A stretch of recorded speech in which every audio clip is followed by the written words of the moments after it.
Pamannya Rasulullah itu banyak, tapi tidak kita bahas semua anak-anaknya. Abu Thalib anak-anaknya yang kita bahas, karena di anak-anaknya Abu Thalib ini banyak cerita yang sangat luar biasa.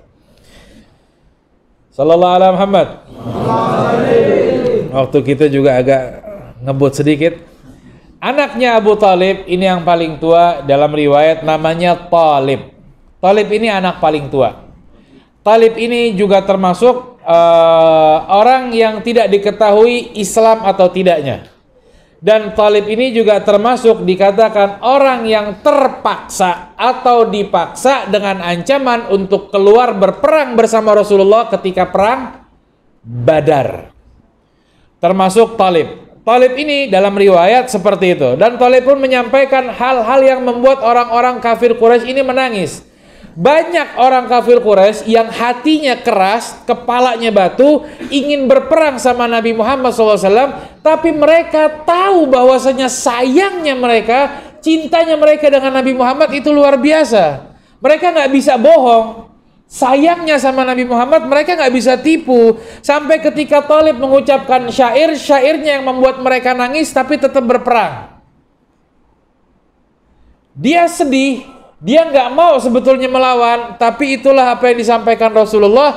Fir'aunnya umatku lebih kejam dari Fir'aunnya Nabi Musa. Nabi Musa Fir'aunnya masih mau selamat atau mau masuk Islam ketika tenggelam di air laut.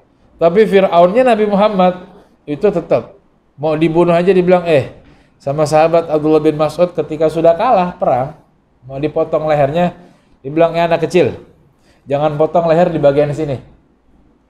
Potong dari sini kalau perlu. Dibilang kenapa? Biar kamu kasih lihat saya punya kepala ini besar. Kasih lihat dengan Muhammad itu saya punya kepala besar. Dan kasih tahu saya musuhnya di dunia dan musuhnya di akhirat. Ya Allah.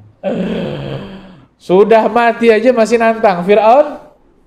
Oh saya taubat, saya masuk Islam, beriman dengan Tuhannya Musa. Tapi Fir'aunnya Nabi Muhammad musuh dunia dan akhirat. Ketika dipaksa untuk keluar perang Badar, maka Thalib ini menyampaikan ucapan yang sangat luar biasa. Fama in janaina fi Quraisyin azimatan. Saya ini terheran-heran bagaimana kaum Quraisy itu dibanggakan di seluruh penjuru dunia. Tapi hal yang membanggakan itu membuat ini semuanya hilang, hancur karena ingin memerangi manusia terbaik dari suku tersebut. Maksudnya Nabi Muhammad. Itu yang membuat akhirnya orang-orang Quraisy itu berpikir, kita nih orang paling suku yang paling dihormati, suku paling mulia, wibawanya luar biasa, tapi kita perangin anak kampung kita sendiri.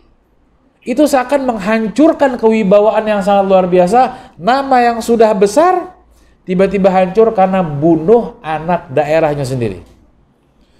Maka Thalib sampai dikatakan dalam beberapa riwayat, karena keinginan hatinya yang tidak ingin memerangi saudaranya yang dicintai Rasulullah SAW, maka dalam riwayat kudanya ini atau tunggangannya ini tidak mau menuju perang Badar, mengamuk, belok kanan, belok kiri, seperti kisahnya gajahnya yang ingin menyerang Mekah, itu tidak mau menuju Mekah, tapi selalu belok kanan kiri. Dan Thalib pun dikatakan dalam riwayat, ada yang mengatakan kudanya nggak mau mengarah ke sana sampai membuang dirinya ke laut, ada yang mengatakan diculik oleh jin sampai tidak ketahuan di mana keadaannya. Tapi tetap Thalib juga sebagian ulama menyampaikan, bahkan seluruhnya sepakat ulama, Thalib termasuk beriman dengan Nabi Muhammad, tapi tidak pernah menunjukkan atau tidak ada riwayat yang menyampaikan Thalib ini mengerjakan syariat Islam. Itu ceritanya Thalib bin Abi Thalib, anak pertamanya saudaranya Rasulullah Shallallahu Alaihi Wasallam. Tapi juga beliau termasuk orang yang ikut berdagang sama Nabi Muhammad, mendampingi Nabi Muhammad di beberapa keluarnya untuk berdagang, berjalan bersama Rasulullah, banyak perhatikan Rasulullah, duduk bersama Rasulullah, duduk cerita, ketawa, harmonis dengan Rasulullah. Itu sudah dirasakan oleh Thalib. Dan bagaimana sih orang tidak beriman ketika melihat Rasulullah SAW.